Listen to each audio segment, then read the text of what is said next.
Moral stories. రకరకాల పిట్టల కూతలతో అందమైన పక్షుల అరుపులతో తెల్లవారే అందమైన గ్రామమది. ఆ ప్రశాంతమైన ఊర్లో ఒక 58 సంవత్సరాల ఆడమనిషి ఉండేది. ఆమె పేరు సూర్యకాంతం. సూర్యకాంతం అంటే ఆ ఊర్లో కాదు, చుట్టుపక్కల ఊర్లలో కూడా బాగా తెలుసు. ఏంటి, పంతులుగారికి 3 బస్తాల బియ్యం ఇచ్చావా? మొత్తం పొలమంతా రాసివ్వకపోయావా? అది నా మొగుడు సంపాదించిన ఆస్తి, దాన్ని దానధర్మాలు చేస్తున్నావా? అంటూ రకరకాల సూటిపోటి మాటలతో మాట్లాడుతూ ఉండేది. తను మాట్లాడేది ఎవరితోనో తెలుసా?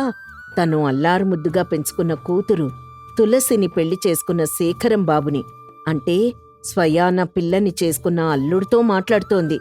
అంటే అత్తయ్యగారు అది అని శేఖరం చెప్పబోతుంటే అస్సలు వినిపించుకోవట్లేదు. సూర్యకాంతం అనే పేరు వింటేనే తెలిసింది కదా ఆమెకెవ్వరూ ఎదురు చెప్పలేరు అని. తిని ఊర్కే కూర్చుంటే ఇలాంటి దానాలు చేస్తారు. 1 రూపాయైనా సంపాదిస్తే కదా దాని విలువ తెలిసేది. నోటిమీద మూత లేకుండా మాట్లాడుతూనే ఉంది. ఇల్లరికం వచ్చిన ఆ శేఖరం బాబుకి ఇదంతా అలవాటైపోయింది. నా కొడుకుంటే మీ సంగతి తెలుసుండేది. వాడక్కడ రెక్కలు ముక్కలు చేసుకుని కష్టపడి డబ్బులు పంపిస్తూ ఉంటే నువ్వేమో దానధర్మాలు చేస్తున్నావా అని నానా మాటలని ఆయాసపడి వెళ్ళిపోయింది. ఇదంతా దూరం నుంచి భార్య తులసి చూస్తూనే ఉంది. శేఖరం పెరట్లో ఒంటరిగా కూర్చొనున్నాడు. తులసి అతని దగ్గరకొచ్చింది. ఏవండి, అమ్మ మాట్లాడిన దానికి బాధపడుతున్నారా అంటూ పక్కన కూర్చొని ప్రేమగా అడిగింది. పర్వాలేదులేవే, వదిలే అని మామూలుగా సమాధానం చెప్పాడు. ఇన్ని అవమానాలు పడుతూ ఇక్కడ ఎందుకండి, మనింటికి మనం వెళ్ళిపోదాం. భార్యకి సహజంగా ఉండే కోపంతోనే అడిగింది. దానికి శేఖరం ఏం మాట్లాడకుండా మౌనంగా ఉండిపోయాడు. మన ఊర్లో కూలి పనైనా చేసుకొని బతుకుదామండి. 1కి 2 సార్లు భార్య తులసి అలా అడిగింది కాని శేఖర్ మాత్రం దానికి ఏమీ సమాధానమివ్వకుండా ఒక విషయం మాత్రం చెప్పాడు. చూడు తులసి, ఒకటి మాత్రం నిజం, ఆ డబ్బు నేను విచ్చలవిడి చేయలేదు. పంతులుగారి కోసమే ఖర్చు పెట్టాను. అయ్యో, నేను మిమ్మల్ని అనుమానించట్లేదండి పోన్లే, నీకైనా నమ్మకం ఉంటే అదే 10,000 అని చెప్పి మౌనంగా అక్కడ్నించి వెళ్ళిపోయాడు. ఇక్కడ్నించి వెళ్ళిపోదామంటే మాత్రం దానికి సమాధానం చెప్పడేంటి అంటూ భర్త గురించి చాలాసేపు ఆలోచించింది తులసి. ఆ తర్వాత ఆమెకి ఏమీ తోచక తన పనిలో తను పడిపోయింది. పెళ్లయిన దగ్గర్నుంచి ఇలానే ఉంది అనుకుంటే పొరపాటు. పెళ్లైన కొత్తల్లో ఎంత సూర్యకాంతమైనా సరే పిల్లనిచ్చిన కొత్త అల్లుడు కదా, బాగానే మర్యాదలు చేసింది. అమ్మాయ్, వేట మాంసం తీసుకొచ్చాను, అల్లుడుగారికి వడ్డించు అంటూ ఒకరోజు వేట మాంసం వడ్డించింది. తర్వాత వారం కోడి కూరతో విందు పెట్టింది. తర్వాత వారం చేపల పులుసుతో అన్నం వడ్డించింది. కొన్ని రోజులు పోయాక కోడిగుడ్డుతో భోజనం పెట్టింది. ఇప్పుడు అవేవీ లేకుండా పచ్చడి మెతుకులు పెడుతోంది. ఆ వంటల్లాగానే ఆ అల్లుడి మర్యాద కూడా కొంచెం కొంచెం తగ్గిపోతూ వస్తోంది. కూర్చొని తినడానికి ఏదైతే ఉంది, ఏదో ఒకటి పెట్టు, తింటాడు అనే మాట దగ్గర్నుంచి మొదలైన అమర్యాద కొనసాగుతూనే ఉంది. ఊర్లో అందరూ ఇల్లరిక పల్లుడు అని ఎగతాళి చేసినా ఆ ఇల్లు వదిలి శేఖరం బాబు మాత్రం వెళ్లట్లేదు. ఇదిగో, పక్కూర్లో పంటకు కావలసిన ఎరువులున్నాయంట, మళ్ళీ ఎడ్లబండెందుకు, నువ్వెళ్ళి మోసుకొని రావచ్చు కదా అని మొహమాటం లేకుండా అడిగేసింది సూర్యకాంతం. ఆ మాట పక్కనే కూర్చునున్న తులసి కూడా వినింది. అమ్మా, పక్క ఊరు 2 మైళ్ళుంది అని చాలా ఆశ్చర్యంగా మరియు భయంగా చెప్పింది. దానికి సూర్యకాంతం, అయితే ఏమైందిలే, తిన్నదైనా కాస్త అరుగుతుంది కదా అని మొహం మీద చెప్పేసి వెళ్ళిపోయింది. అమ్మా అమ్మా అమ్మా అని తులసి అరుస్తున్నా అస్సలు పట్టించుకోలేదు. పర్లేదులే తులసి, నేను వెళ్ళొస్తాన్లే అంటూ శేఖర్ బాబు తులసికి సర్ది చెప్పి అక్కడ్నించి వెళ్ళిపోయాడు. చెప్పినట్టుగానే 2 మైళ్ల దూరం నుంచి ఆ ఎరువుల బస్తా మోసుకొనొచ్చి ఇంట్లో వేశాడు. భర్త కష్టం చూసి తులసి కళ్లల్లో నీళ్లు తిరిగాయి. సూర్యకాంతం మాత్రం ఆ కష్టం చూసినా చెలించకుండా వెళ్ళిపోయింది. పట్నంలో మా అబ్బాయి పనిచేస్తున్నాడు కదా, వాడి దగ్గరికి వెళ్ళి ఈ సున్నుండలిచ్చిరా, వాణ్ణి చూస్తే అయినా పనెలా చేయాలో తెలుస్తుంది అని సున్నుండల డబ్బా ఇచ్చి వెళ్ళిపోయింది. ఏమాత్రం భేషజం లేకుండా ఆ సున్నుండలు తీసుకుని పట్నానికి బయలుదేరాడు శేఖరం బాబు. తులసి మాత్రం లోలోపల కుమిలిపోతుంది. చుట్టుపక్కల అల్లుళ్లకి వారి అత్తగారింట్లో చేసే మర్యాదలు చూస్తే ఇంకా బాధపడేది. తల్లికి చెప్పాలంటే ఒక పక్క భయం. భర్తేమో ఆ ఇల్లరికం వదిలి రాను అంటున్నాడు. తులసి ఇలా అనుకుంది, ఈ నరకం చూడటం కంటే ఆ దేవుడు నన్ను తీసుకెళ్ళిపోతే ఎంత బావుండు అంటూ లోపల రోజూ దేవుణ్ణి కోరుకునేది. శేఖరం బాబు సూర్యకాంతం కొడుకు దగ్గరికి వెళ్ళి ఆ సమాచారమంతా మళ్లీ సూర్యకాంతానికి చెప్పేవాడు. ఇదిగోండి డబ్బులు అంటూ కొడుకిచ్చిన డబ్బుని ఇచ్చేవాడు. సున్నుండలు చాలా బావున్నాయట. ఈసారి మన పొలంలో చెరుకు పంట వేయమన్నాడు అంటూ అతను మొత్తం విషయాలు చెప్పేవాడు. కొడుకు గురించి చెప్తుంటే సూర్యకాంతమ్మ మురిసిపోయేది. ఎంతైనా తోడబుట్టిన అన్న కాబట్టి తులసికి కూడా ఆ మాటలు సంతోషాన్ని కలిగించాయి. వాడక్కడ అంత కష్టపడుతున్నా ఇంకా పొలం గురించి ఆలోచిస్తున్నాడు. అదేం కార్యాలయమో, ఒక్కరోజు కూడా సెలవివ్వడు వాడికి. అల్లాడిపోతున్నాడు. అయ్యో నా బిడ్డ అంటూ సాధారణంగా తల్లికుండే ప్రేమ కురిపించేది. కాని ఆ సమయంలోనే ఒక అనకూడని మాట అనేసింది మన సూర్యకాంతం. డబ్బింతే ఇచ్చాడా, లేదంటే మధ్యలో నువ్వేమైనా చేతివాటం ప్రదర్శించావా అని ఏమాత్రం బెరుకు లేకుండా మొహం మీదే అడిగేసింది. ఆ మాట వినగానే తులసి నెత్తిమీద పిడుగుపడినట్టయింది. అమ్మా, నోటికెంత మాటొస్తే అంత మాట అనేస్తావా? అవతలవారు బాధపడతారని కనీసం ఆలోచించవా అని తల్లిమీద ఎదురు తిరిగింది. సూర్యకాంతం ఏం మాట్లాడకుండా అక్కడ్నుంచి వెళ్ళిపోయింది. భార్యాభర్తలు మాత్రమే అక్కడ నిలబడిపోయారు. ఏంటండి మీరు, నిమ్మకు నీరెత్తినట్టు ఉంటారు. ఈ ఇంట్లో మనం ఒక్క క్షణం కూడా ఉండకూడదు. పదండి వెళ్ళిపోదాం. అన్నింటికీ ఆవేశం పనికి రా తులసి. ఆమెదో కోపంలో అని ఉంటుంది. నువ్వెళ్ళు. ఛీ, ఏంటండి మీరు ఇలా దిగజారిపోయారు? నిజంగానే అందరూ అన్నట్టు అత్త సొమ్ము మీద ఆధారపడిపోయారా? లేదా మా అమ్మని చంపేసి ఈ ఆస్తి మొత్తం లాక్కుందామనుకుంటున్నారా అంటూ ఉక్రోషంలో అనరాని మాటలంది. భార్య కూడా అలా అనడంతో శేఖరం బాబు అక్కడ్నుంచి మౌనంగా వెళ్ళిపోయాడు. ఇంత జరిగినా ఇంటి నుంచి రాకపోవడంతో తులసి కూడా శేఖరం బాబుతో మాట్లాడడం మానేసింది. ఇలా కొన్ని రోజులు గడిచాయి. ఒకరోజు ఎవ్వరూ లేవకముందే శేఖరం బాబు లేచి ఎక్కడికో బయలుదేరాడు. ఈ గొడవ జరిగిన దగ్గర్నుంచి శేఖరం మీద తులసి ఒక కన్నేసుంచింది. ఇంత రహస్యంగా ఎవర్ని కలవడానికి వెళ్తున్నాడు అంటూ ఏదో తప్పు జరుగుతుందని మనసులో ఆలోచించింది. దాంతో అతనికి తెలియకుండా అతని వెన్నకే అతన్ని వెంబడించింది. శేఖరం బాబు ఊరు దాటి పొలిమేర కూడా దాటాడు. తులసి గుండెల్లో గుబులు మొదలైంది. ఈయనెక్కడికి వెళ్తున్నాడు అని మనసులో ఆలోచిస్తున్నా కూడా ఎంతైనా భర్త కదా అని ధైర్యంగా వెనకే వెళ్తూ ఉంది. శేఖరం బాబు చాలా దూరం నడిచి ఒక సమాధి దగ్గర ఆగాడు. అక్కడ దండం పెట్టుకుని కాసేపు గడిపి వెనక్కి తిరిగేసరికి తులసి నిల్చొనుంది. తులసిని చూడగానే ఒక్క నిమిషం ఆశ్చర్యపోయాడు. అసలేంటండి మీరు? ఈ సమాధెవర్ది? మీరెందుకు రహస్యంగా వస్తున్నారు అని ప్రశ్నల మీద ప్రశ్నలు కురిపిస్తూనే ఉంది. శేఖరం బాబుకి ఏం చెప్పాలో తెలియక అలాగే చూస్తూ ఉండిపోయాడు. అడుగుతుంటే మాట్లాడరేంటి? కొంపతీసి మీరే చంపారా అని అడగ్గానే తులసి అని కోపంగా అరిచాడు శేఖరం బాబు. ఈ సమాధి నీ తోడబుట్టిన అన్నయ్యది అనగానే ఒక్క నిమిషం తులసి ఆశ్చర్యపోయింది. మీ అన్నయ్య చాలా సంవత్సరాల క్రితమే చనిపోయాడు. పట్నం వెళ్లి రాత్రింబవళ్ళు తేడా లేకుండా కష్టపడి డబ్బు సంపాదించాడు. ఆ డబ్బు తీసుకుని సంతోషంగా ఇంటికొచ్చే సమయంలోనే దోపిడీ దొంగలు అతన్ని చంపేశారు. గ్రామ అధికారుల ద్వారా నాకు ఈ విషయం తెలిసింది. నాకు తెలిసిన ఈ నిజం మీకు తెలిస్తే తట్టుకోలేరని ఈ నాటకం ఆడటం మొదలుపెట్టాను అంటూ జరిగింది మొత్తం చెప్పాడు. తులసి ఆ సమాధి మీద పడి చాలాసేపు ఏడ్చింది. మీ అంత గొప్ప మనసు ఈ ప్రపంచంలో ఎవ్వరికీ ఉండదండి. ఎంత బాధని గుండెల్లో దాచుకున్నారు. మిమ్మల్ని అన్న మాటలకి నన్ను క్షమించండి అంటూ కాళ్ళు పట్టుకుని క్షమాపణ అడిగింది. ఇన్ని రోజులు నాకు మాత్రమే ఈ విషయం తెలుసు. నేను సంపాదించిన డబ్బును కూడా మీ అన్న సంపాదించాడు అని చెప్తూ మీ అమ్మకిచ్చాను. ఇక నుంచి కూడా ఈ నాటకం ఇలాగే కొనసాగాలి అని భార్య దగ్గర మాట తీసుకున్నాడు. అప్పట్నుంచి ఆ భార్యాభర్తలిద్దరూ ఆ నాటకాన్ని కొనసాగిస్తున్నారు.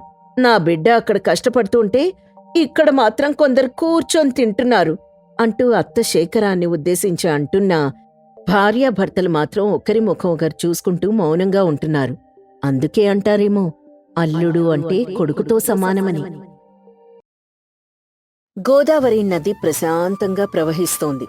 సూర్యుడు ఎప్పుడెప్పుడు ఇంటికి వెళ్ళిపోదామా అన్నట్టు కాషాయ రంగులో నుంచి ఇంటివైపు తొంగి తొంగి చూస్తున్నాడు.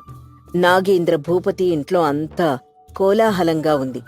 కారణం ఏంటంటే ఆ రోజు అందరికీ కూలీలిస్తున్నాడు జమీందారు నాగేంద్ర భూపతి. రేయ్ రంగయ్య, నువ్వు 4 రోజులు వచ్చావు కదా. ఒరే సీను, నువ్వు చెరుకు తోటకి మందు కొట్టినప్పుడు రాలేదురా అంటూ ఒక్కొక్కరిని గుర్తుపెట్టుకొని లెక్కలకు తగ్గట్టు డబ్బులిస్తూ ఉన్నాడు. ఇంకో పక్క నాగేంద్ర భూపతి గారి భార్య సులోచనమ్మ వీళ్ళందరికీ వంట చేస్తూ ఉంది. రేయ్, డబ్బులు తీసుకొని భోంచేసి వెళ్ళండి. మీకే చెప్పేది, ఖాళీ కడుపుతో వెళ్ళదు. ఒరే సూరిబాబు, నీ పెళ్ళాం కడుపుతో ఉన్నట్టుగా ఉంది. ఇదిగో ఈ చీర తీసుకెళ్ళి నేనిచ్చానని చెప్పు అంటూ నిజంగానే జమీందారు గారి భార్యలాగా గుర్తించేది. కాని ఆ ఇంట్లో ఉండే ఒక్కరికి మాత్రం ఇవన్నీ పట్టవు. అతని పేరే దేవేంద్ర. నాగేంద్ర భూపతికి ఒక్కగానొక్క కొడుకు. 100 ఎకరాల కొబ్బరితోట, 200 ఎకరాల బంజరు భూమి, 300 ఎకరాల సాగు భూమికి ఏకైక వారసుడు. అతను మాత్రం పెరట్లో కొబ్బరి చెట్టు కింద ఏవో చిత్రాలు గీస్తూ ఉన్నాడు. అతనికి చిత్రలేఖనం అంటే పిచ్చి. చాలా శ్రద్ధగా ఆ బొమ్మ గీసి నాన్న దగ్గరికి వచ్చాడు. నాన్నగారు, ఒకసారి ఇలా చూస్తారా అంటూ తన గీసిన బొమ్మను చూపించాడు. 10 నిమిషాల్లో వాళ్ళ నాన్నగారి బొమ్మని అలాగే అచ్చం గీసిచ్చాడు. చాలా బావుంది నాన్నా, నువ్వు చాలా ప్రతిభావంతుడివిరా అంటూ బాగా మెచ్చుకుంది సులోచనమ్మ. ఒక కళాకారుడికి ఎవరైనా మెచ్చుకుంటే చాలా సంతోషం కదా. దేవేంద్ర కూడా అలాగే మురిసిపోయాడు. ఏంటన్నా మీరేం మాట్లాడట్లేదు అంటూ తండ్రి ముఖం చూసి అడిగాడు. దేవేంద్ర, నువ్వు ఈ చిత్రలేఖనంలో చాలా అద్భుతంగా రాణిస్తున్నావు. కానీ మన వ్యాపార బాధ్యత, వ్యవసాయ బాధ్యత ఎప్పుడు తీసుకుంటావు? ఈ జమీందారీకి నువ్వు వారసుడివి. ఇలా బొమ్మలు గీస్తూ కూర్చుంటే ఏమైనా బావుంటుందా? నాన్నగారు, నాకీ బొమ్మలు గీయడం అంటే చాలా ఇష్టం.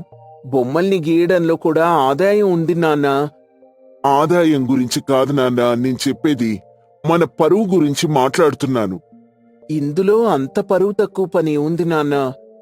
నువ్వీ బాధ్యత తీసుకుంటే నలుగురితో పనిచేయిస్తూ మన పొలాలు చూసుకుంటూ రాజులాగా బ్రతకొచ్చు. కాని ఇప్పుడు ఎవరో అనామకుడి కోసం బొమ్మలు గీస్తూ వాడి దగ్గర 10 20 కోసమో ఎదురు చూస్తూ ఉండాలి. అదేమన్నా బావుంటుందా? 10 25 అది మన కష్టానికి ప్రతిఫలమే కదా నాన్నా అంటూ దేవేంద్ర చాలా అమాయకంగా సూటిగా అడిగాడు. ఇంతలో అక్కడ పరిస్థితిని సులోచనమ్మ అర్థం చేసుకుంది. సరే సరే, ఈ గోల ఎప్పుడూ ఉండేదేగాని రండి భోంచేద్దాం అంటూ భర్తకి కొడుక్కి ఏమాత్రం నొప్పి కలగకుండా ఇద్దరినీ భోజనానికి తీసుకువెళ్ళింది. నాగేంద్ర భూపతికి కొడుకు మీద చాలా ప్రేమ ఉన్నా అతను చేసే పనంటే ఇష్టం లేకపోవడం వల్ల సరిగ్గా మాట్లాడేవాడు కాదు. దేవేంద్ర కూడా తన ఇష్టాన్ని చంపుకోలేక బొమ్మల్ని గీస్తూ వాటితో చిన్న చిన్న మొత్తంలో డబ్బులు సంపాదించేవాడు. జమీందార్ వీటి గురించి అప్పుడప్పుడు తన స్నేహితులతో చెప్తూ ఉండేవాడు. ఏంటోరా, నాకేం అర్థం కావట్లేదు. వీడెలా దారికొస్తాడో పాలుపోవడం లేదు. మన దగ్గరికి నలుగురు వచ్చి పనిచేస్తున్నారు. కాని వీడు వాళ్ల ఇంటికి వెళ్లి వాళ్ల బొమ్మలు గీస్తూ వాళ్ళిచ్చే చిల్లర తెచ్చుకుంటున్నాడు అంటూ తన లోపలున్న బాధ చాలా మంది స్నేహితులకి అప్పుడప్పుడు చెప్తూ ఉండేవాడు. అందులో నాగేంద్ర భూపతికి బాల్య స్నేహితుడైన పక్కూరి భూస్వామి బాలరాజు దీని గురించి విన్నాడు. నాగేంద్ర, నువ్వెప్పుడైనా పాలు తీసావా? పాలు తీయడానికి పాలేర్లు ఉన్నారు కదరా. వాడు పాలు తీయడానికి ముందు లేగదూడని కాసేపు తాగనిస్తాడు. అదే సరాసరి వీడు వెళ్లి పాలు పితికాడనుకో, అదే మొండికేస్తుంది. ఇప్పుడు నాకిదంతా ఎందుకు చెప్తున్నావు? ఒక వయస్సొచ్చాక నువ్వు నేను చెప్తే ఆ వయసు కుర్రాళ్ళు వింటారా? భార్య చెప్తే వింటారు గాని. అంటే నీ ఉద్దేశం మా వాడికి పెళ్లి చేయమనా? అవునరా, నువ్వే ఒకసారి ఆలోచించు అని చెప్పి బాలరాజు వెళ్ళిపోయాడు. స్నేహితుడు చెప్పిన దాని గురించి నాగేంద్ర భూపతి బాగా ఆలోచించాడు. పెళ్లి చేయడమే సమంజసమని నిర్ణయించుకున్నాడు. వెంటనే పెళ్లిళ్ల పేరయ్య శర్మగారిని పిలిపించి విషయం చెప్పాడు. అయ్యా, ఇక నాకు వదిలేయండి. మీ వంశానికి తగ్గ కోడల్ని నేను వెతికి తీసుకొస్తాను అని చెప్పి శర్మ ఆ పనిలో నిమగ్నమయ్యాడు. జమీందారు గారి కొడుకు విషయం కాబట్టి ఒళ్ళు దగ్గర పెట్టుకుని ఒక మంచి సంబంధం చూశాడు శర్మ. వీళ్ల ఊరికి 3 ఊర్ల అవతల భూస్వామైన రంగరాజు గారి కూతురైన మాధవిని పెళ్లి చూపులకి ఒప్పించారు. ఒకప్పుడు బాగా బతికిన కుటుంబం అయినా ఇప్పుడు ఆస్తులు పెద్దగా లేవు. కాని అమ్మాయి బావుందని శర్మగారు చెప్పడంతో నాగేంద్ర గారి కుటుంబం అమ్మాయిని చూడ్డానికి బయలుదేరారు. దేవేంద్రకి ఇష్టం లేకపోయినా తల్లి చెప్పడంతో తల్లి మాటని కాదనలేక బయలుదేరాడు. ఒక మంచి ముహూర్తాన పెళ్లి చూపులు మొదలయ్యాయి. అమ్మాయిని చూపించారు రంగరాజు గారి కుటుంబం వారు. అమ్మాయి చాలా అందంగా ఉంది. చూడండి, మీ అమ్మాయి చాలా లక్షణంగా ఉంది. కాని వచ్చేది వీరమాచినేని గారి కుటుంబంలోకి. అందుకే నేను 2 ప్రశ్నలు అడగదలుచుకున్నాను అని మొహమాటం లేకుండా చెప్పాడు నాగేంద్ర. జమీందారు అలా అండంతో మిగతా వారు కూడా ఒప్పుకున్నారు. చూడమ్మా, భాద్రపద మాసంలో నేను వరి పంట నాట్లు వేయడానికి వెళ్లాను. 30 మంది కూలీలొచ్చారు. కాని ఆ రోజు మనకు కావలసింది 50 మంది. ఇప్పుడు ఈ సమస్య నుంచి మనం ఎలా బయటపడాలి అని అడిగాడు. ఆ అమ్మాయి ఏం చెప్తుందా అని అందరూ ఆసక్తిగా చూస్తున్నారు. ముందుగా మీ ప్రశ్న తప్పండి అనగానే అందరూ ఒక్కసారిగా ఆశ్చర్యపోయారు. భాద్రపద మాసంలో వరి నాట్లు వేయము. ఆషాఢమాసంలో మొదలవుతాయి. అప్పుడే సకాలంలో వర్షాలు పడితే మనకి మంచి దిగుబడి వస్తుంది. ఇకపోతే మీరడిగిన అసలైన ప్రశ్న 50 మంది రావాల్సిన చోట 30 మందే వచ్చారు అని. కూలి కోసమైతే జనాలు నిదానంగా పనిచేస్తారు.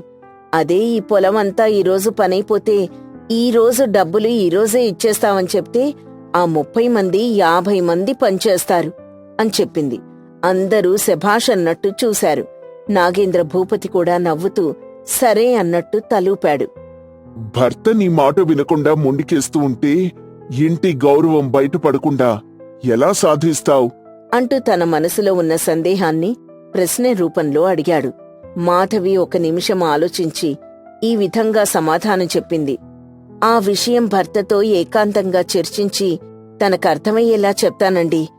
వినకపోతే తనకు అనుగుణంగా నన్ను నేను మార్చుకుంటాను అని కుండ బద్దలు కొట్టినట్టు చెప్పింది.